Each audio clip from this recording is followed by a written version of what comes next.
இன்றைய முக்கிய செய்திகள். மக்களவை எதிர்க்கட்சி தலைவராகிறார் ராகுல் காந்தி. காங்கிரஸ் செயற்குழு மற்றும் எம்பிக்கள் கூட்டத்தில் தீர்மானம். 221 சட்டமன்ற தொகுதிகளில் முதலிடம் பிடித்த திமுக கூட்டணி சட்டப்பேரவை தேர்தலிலும் வெற்றி எதிரொலிக்கும் என எதிர்பார்ப்பு. தலைமை சரியாக இல்லாததால் தமிழ்நாட்டில் பாஜக வளரவில்லை. சட்டமன்ற தேர்தலிலும் கூட்டணி கிடையாது என எடப்பாடி பழனிசாமி திட்டவட்டம். நீட் தேர்வு முறைகேடு தொடர்பாக விசாரணை நடத்த மத்திய அரசு ஒப்புதல். உச்சநீதிமன்றம் தாமாக முன்வந்து விசாரிக்க அகிலேஷ் யாதவ் கோரிக்கை.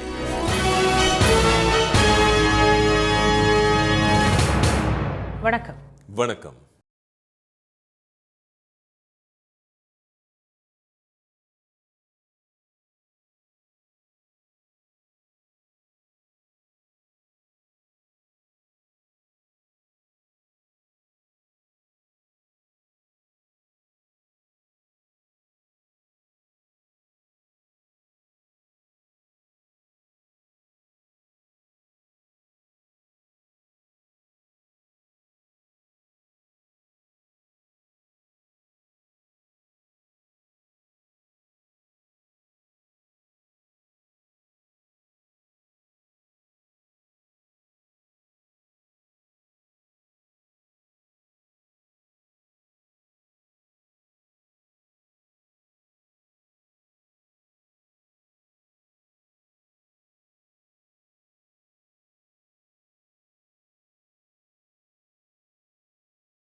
மக்களவைத் தேர்தலில் திமுக கூட்டணி தமிழ்நாட்டில் 39 தொகுதிகளையும் கைப்பற்றியுள்ள நிலையில் மொத்தமுள்ள 234 சட்டமன்ற தொகுதிகளில் 221 தொகுதிகளில் அதிக வாக்குகளை பெற்றிருப்பது புள்ளி விவரங்கள் மூலம் தெரியவந்துள்ளது.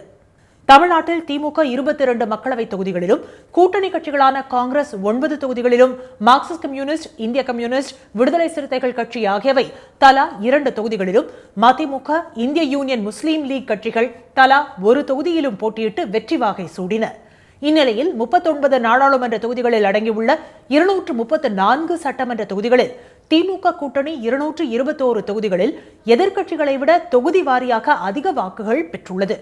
குறிப்பாக சென்னை தெற்கு, திருவள்ளூர், அரக்கோணம், திருச்சி, பெரம்பலூர், கரூர், கோவை, நீலகிரி, நாமக்கல், மதுரை, தென்காசி, தூத்துக்குடி உள்ளிட்ட 32 மக்களவைத் தொகுதிகளில் உள்ள அனைத்து சட்டமன்ற தொகுதிகளிலும் திமுக கூட்டணிதான் அதிக வாக்குகளை பெற்றுள்ளது. 234 சட்டமன்ற தொகுதிகளில் எடப்பாடி, குமாரபாளையம், சங்ககிரி, பரமத்திவேலூர், திருக்கோவிலூர், உளுந்தூர்பேட்டை, அரியலூர், ஜெயங்கொண்டம் ஆகிய 8 சட்டமன்ற தொகுதிகளில் அதிமுக முதலிடம் பெற்றுள்ளது.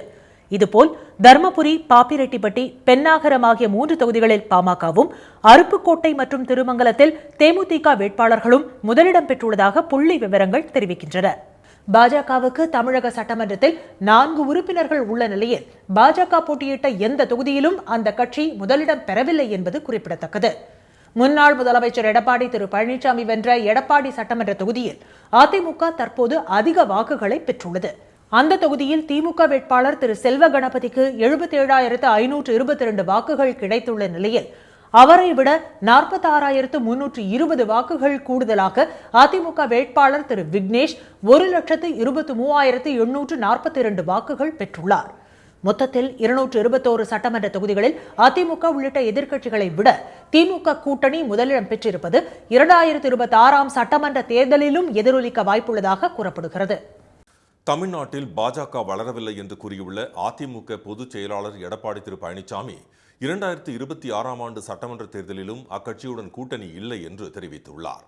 சேலம் மாவட்டம் ஓமலூரில் செய்தியாளர்களிடம் பேசிய அவர், நாடாளுமன்ற தேர்தல் பிரச்சாரத்திற்காக தமிழகத்திற்கு பிரதமர் திரு மோடி 8 முறை வந்ததை சுட்டிக்காட்டினார். பாஜக தலைவர்களும் கூட்டணி கட்சிகளின் தலைவர்களும் தீவிர பிரச்சாரம் செய்தனர் என்றும், அதிமுக கூட்டணிக்கு தாம் ஒருவரும் தேமுதிக பொதுச் செயலாளர் திருமதி பிரேமலதாவும் தான் பிரச்சாரம் செய்ததாகவும் திரு பழனிசாமி கூறினார். அப்படிப்பட்ட சூழ்நிலையிலும் அதிமுகவுக்கு 1% வாக்குகள் அதிகமாக கிடைத்துள்ளதாக அவர் தெரிவித்தார். திரு அண்ணாமலை போன்றவர்கள் தலைவர்களாக இருப்பதால் தான் தமிழ்நாட்டில் பாஜக வளரவில்லை என்றும் திரு பழனிசாமி விமர்சித்தார். 2014 பாரதிய ஜனதா தலைமையில் ஒரு கூட்டணி அமைக்கப்பட்டது. அந்த கூட்டணியில் இப்போ இருக்கின்ற பெரும்பாலான கட்சிகள் இடம்பெற்றன. அப்பொழுது அவர்கள் 18.80 வாக்குகள் பெற்றார்கள். 2024 அந்த கூட்டணி பெற்ற வாக்குகள் 18.28 வாக்குகள். தமிழ்நாட்டில் இருக்கிற இப்படிப்பட்ட தலைவர் வச்சுட்டு இருந்தால் இப்படித்தான் இருக்கும். நல்ல கட்சி நிர்வாகிகளை வச்சிருந்தா தனிப்பெரும்பான்மை இடங்களை பெற்றிருப்பார்கள். கட்சியுடைய தலைவரை போல பல தலைவர் இருப்பார்கள் போல் இருக்குது. அதனால தான் அவர்களுக்கு பின்னடைவு ஏற்பட்டது. பாஜகவுடன் சட்டப்பேரவை தேர்தலில் கூட்டணி கிடையாது என்று திரு பழனிசாமி உறுதியாக தெரிவித்தார்.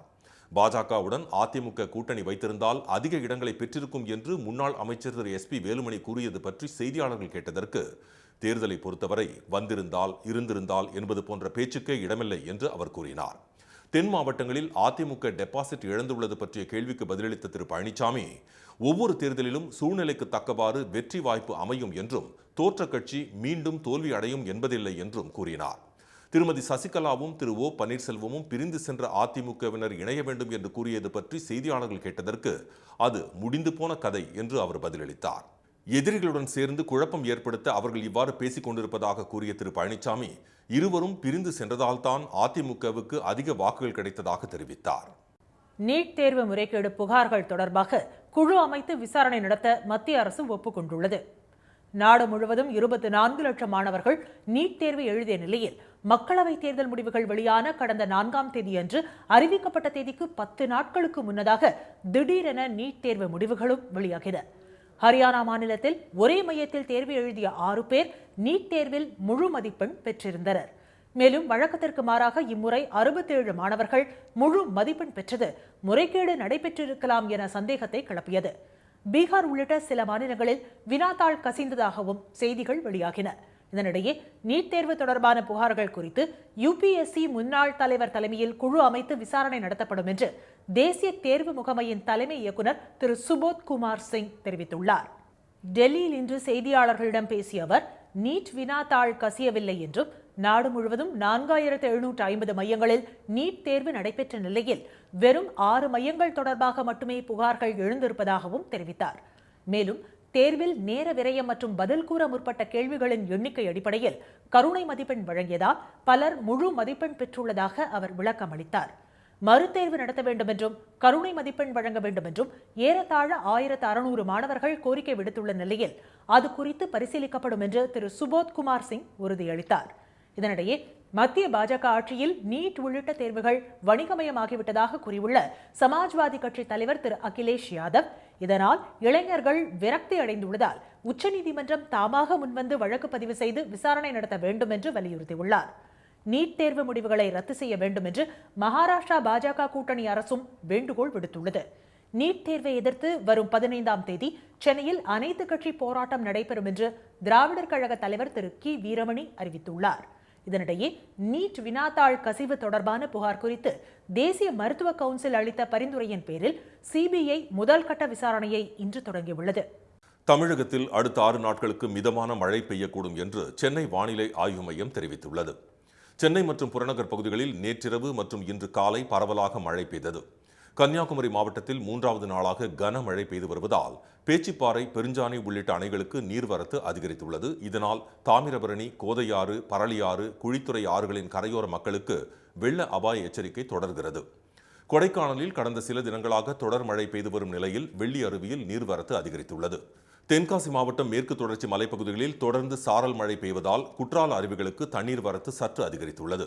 பாதுகாப்பு கருதி 5 அருவியில் மட்டும் பொதுமக்கள் குளிக்க தடை விதிக்கப்பட்டுள்ளது.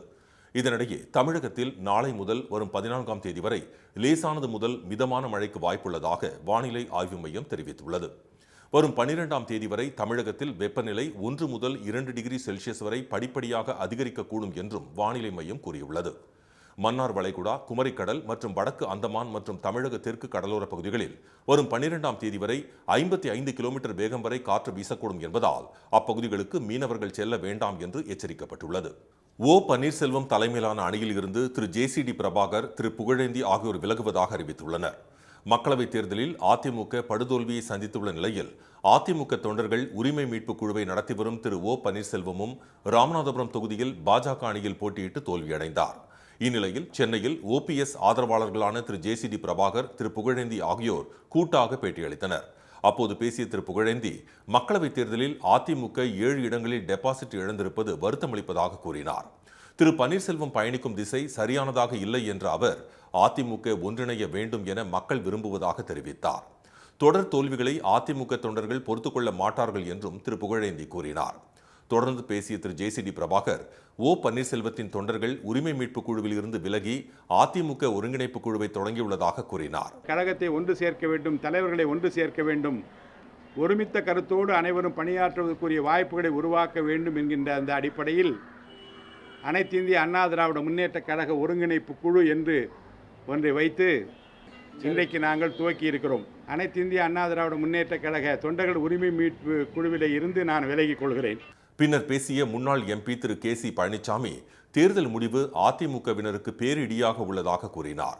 தேசிய கட்சிகளுக்கு அதிமுக தலைவர்கள் அடிபணியக்கூடாது என்ற அவர் அதிமுகவை ஒன்றிணைப்பது குறித்து எடப்பாடி திரு பழனிசாமி, திரு ஓபிஎஸ், திருமதி சசிகலா ஆகியோரை சந்தித்து பேச உள்ளதாகவும் கூறினார். மலையில் விளையும் புளியை எடுத்து விற்பனை செய்ய பழங்குடி மக்களுக்கு தமிழக அரசு அனுமதி வழங்கியிருப்பது அவர்களிடையே பெரும் உற்சாகத்தை ஏற்படுத்தியுள்ளது. காடும் காடு சார்ந்த வாழ்வியலும் மலைவாழ் மக்களின் வாழ்க்கையை அழகாக்கி இருந்தாலும் மலையில் இயற்கையாக கிடைக்கும் தேன், பலா, கிழங்குகள், மூலிகைகள், பிரம்பு மற்றும் தென்னை நார் போன்றவற்றை உயிரை பணயம் வைத்து அவர்கள் சேகரிக்கின்றனர். அந்த பொருட்களை விற்பனை செய்து மலைவாழ் மக்கள் தங்கள் வாழ்வை நகர்த்தி வருகின்றனர். ஆனால் சந்தையில் அதிக தேவையுள்ள மலை புளியை அவர்கள் பறிக்க முடியாத நிலை இருந்தது. இந்நிலையில் பழங்குடி மக்களே அவற்றை பறித்து விற்பனைக்கு கொண்டு செல்ல அனுமதி அளிக்கப்பட்டதன் மூலம் அவர்களின் வாழ்வாதாரம் மேம்படும் நிலை உருவாகியுள்ளது. வாழ்வாதாரம் வந்துங்க நெல்லிக்காய், சீவக்காய், சீமாறு புல், புளி, வனத்துறை மூலியமாக எங்களுக்கு எங்களை எடுத்து எங்களை விற்றுக்க சொல்லிட்டாங்க. அவங்க எங்களுக்கு எடுத்து விற்பனை பண்ண சொல்லிட்டாங்க. அந்த உதவி பண்ணிக்கிறேங்க சார். புளி எடுத்து தட்டி விற்போங்க, வெளியே விற்போம். நெல்லிக்காய் சீசன் வந்தால் நெல்லிக்காய் எடுத்து விற்போங்க. சீமாறு வந்தால் சீமாறு எடுத்து விற்று. வனத்துறையுடன் இணைந்து மலைவாழ் மக்கள் குழு அமைத்து மருத்துவ குணம் நிறைந்த மலை நெல்லி, வேர்கள் உள்ளிட்ட காடுகளில் கிடைக்கும் அரிய வகை உணவுப் பொருட்களை மதிப்பு கூட்டி விற்பனை செய்யவும் நடவடிக்கை எடுக்கப்பட்டுள்ளது. இவற்றுக்கு சந்தையில் பெரும் வரவேற்பு உள்ளது என்பது குறிப்பிடத்தக்கது. அரியலூர் மாவட்டத்தில் வரலாற்று சிறப்புமிக்க மாளிகைமேடு பகுதியில் அகழாய்வு பணிகள் நடைபெற்று வரும் இடத்தை உரிய முறையில் பாதுகாக்க கண்ணாடியால் மேற்கூரை அமைக்க வேண்டும் என பொதுமக்கள் வலியுறுத்தியுள்ளனர். கங்கை வரை படையெடுத்து வெற்றி பெற்றதன் அடையாளமாக மாமன்னர் ராஜேந்திர சோழன் கங்கை கொண்ட சோழபுரம் நகரை உருவாக்கி பிரகதீஸ்வரர் கோயிலை கட்டினார். அவரது சமாதி அமைந்துள்ளதாக கூறப்படும் மாளிகைமேடு பகுதியில் 3 கட்டமாக அகழாய்வு பணிகள் நடைபெற்றன. 4ஆம் கட்ட பணிகள் தொடங்க உள்ள நிலையில் அகழாய்வு நடைபெற்ற பகுதியில் பாதுகாப்புக்காக போடப்பட்ட கீற்று கொட்டகை தொடர் மழையின் காரணமாக சரிந்தது. எனவே வெளிநாடுகளில் உள்ளதைப் போல கண்ணாடி அல்லது தகரத்தால் மேற்கூரை அமைக்க வேண்டும் என உள்ளூர் மக்கள் கோரிக்கை விடுத்துள்ளனர். தொல்பொருள் ஆய்வுத்துறை மாளிகை மேடுங்கிறது கெங்கமண்டபம் பக்கத்தில் இருக்குது. அதில் ஆய்வு பண்ணிட்டு இருந்தாங்க 2-3 ஆண்டு காலமாக. கிணறுகள், பானை, அருவாள், சிலைகள்லாம் எடுத்து பார்வைக்கு வச்சுருக்காங்க. மக்கள் விசிட்டர்ஸ் அதிகமாக வந்து பார்க்குறாங்க. மாளிகைமேடு பகுதியில் இதுவரை நடைபெற்ற அகழாய்வில் ராஜேந்திர சோழன் காலத்து அரண்மனை சுவர்கள், பனை ஓடுகள், சீன வளையல்கள் உள்ளிட்ட பழங்கால பொருட்கள் கண்டெடுக்கப்பட்டுள்ளன. இனி வருவது செய்தி துளிகள். பிரதமர் திரு மோடியின் சர்வாதிகாரத்தை கூட்டணி கட்சி தலைவர்களான திரு சந்திரபாபு நாயுடு, திரு நிதிஷ்குமார் ஆகியோர் ஏற்றுக்கொள்ள மாட்டார்கள் என புதுச்சேரி முன்னாள் முதலமைச்சர் திரு நாராயணசாமி தெரிவித்துள்ளார். புதுச்சேரியில் செய்தியாளர்களிடம் பேசிய அவர், மத்தியில் அமைய உள்ள தேசிய ஜனநாயக கூட்டணி ஆட்சி 5 ஆண்டுகள் நீடிக்காது என்றும் கூறினார். கோவை அருகே வீட்டு கதவை உடைத்து அரிசி பருப்பு இருக்கிறதா என்று துழாவிய யானையிடம் ஒன்றும் இல்லை போய்விடு என்று தோட்டத் தொழிலாளி கெஞ்சிய காணொலி வலைதளங்களில் பரவி வருகிறது. தொண்டாமுத்தூர் அடுத்த வண்டிக்காரனூரில் தோட்டத்திற்குள் 2 யானைகள் நுழைந்து பயிர்களை நாசப்படுத்தின.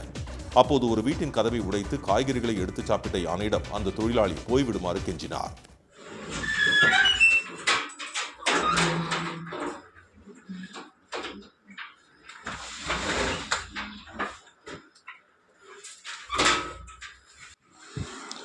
சாமி ஒன்றும் இல்லை சாமி, போ சாமி, அவ்வளோதான் சாமி.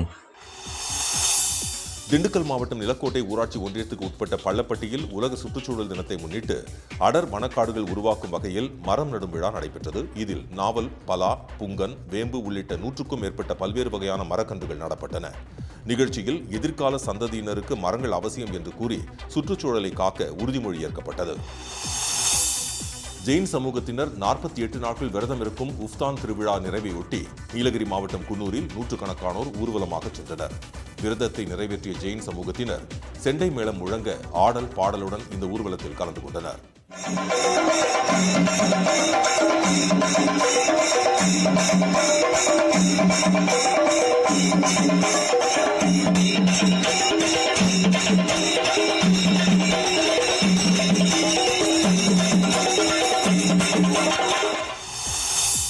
தமிழகம் மற்றும் கேரளத்தில் மீன்பிடி தடைக்காலம் காரணமாக மீன்களின் வரத்து குறைவாக இருப்பதால் தூத்துக்குடி திரேஷ்புரம் நாட்டுப்படகு மீன்பிடி துறைமுகத்தில் மீன்களின் விலை கடுமையாக உயர்ந்து காணப்பட்டது.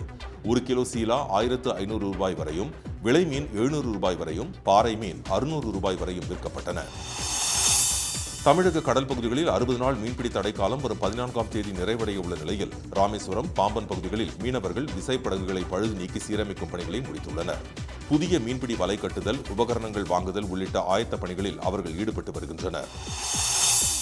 சென்னையில் இன்று ஆபரண தங்கம் விலை சவரனுக்கு 1520 ரூபாய் குறைந்து சவரன் 53,200 ரூபாயாகவும் 1 கிராம் 6,650 ரூபாயாகவும் உள்ளது. வெள்ளி விலை கிராமுக்கு 4 ரூபாய் 50 காசுகள் சரிந்து 1 கிராம் 96 ரூபாயாக உள்ளது. மீண்டும் இன்றைய முக்கிய செய்திகள். மக்களவை எதிர்க்கட்சித் தலைவராக ராகுல் காந்தியை தேர்வு செய்ய காங்கிரஸ் செயற்குழு மற்றும் எம்பிக்கள் கூட்டத்தில் தீர்மானம் நிறைவேற்றப்பட்டுள்ளது. மக்களவைத் தேர்தலில் தமிழ்நாட்டில் 39 தொகுதிகளையும் கைப்பற்றியுள்ள திமுக கூட்டணி 221 சட்டமன்ற தொகுதிகளில் அதிக வாக்குகளை பெற்றுள்ளது. தமிழ்நாட்டில் பாஜக வளரவில்லை என்று கூறியுள்ள எடப்பாடி பழனிசாமி சட்டமன்ற தேர்தலிலும் அக்கட்சியுடன் கூட்டணி கிடையாது என்று தெரிவித்துள்ளார். இத்துடன் இந்த செய்திகள் நிறைவடைந்தன. மீண்டும் சன் டிவியில் செய்திகள் காலை 7:30 மணிக்கு. செய்திகளை உடனுக்குடன் தெரிந்து கொள்ள சன் நியூஸ் தொலைக்காட்சியை பாருங்கள். வணக்கம். வணக்கம்.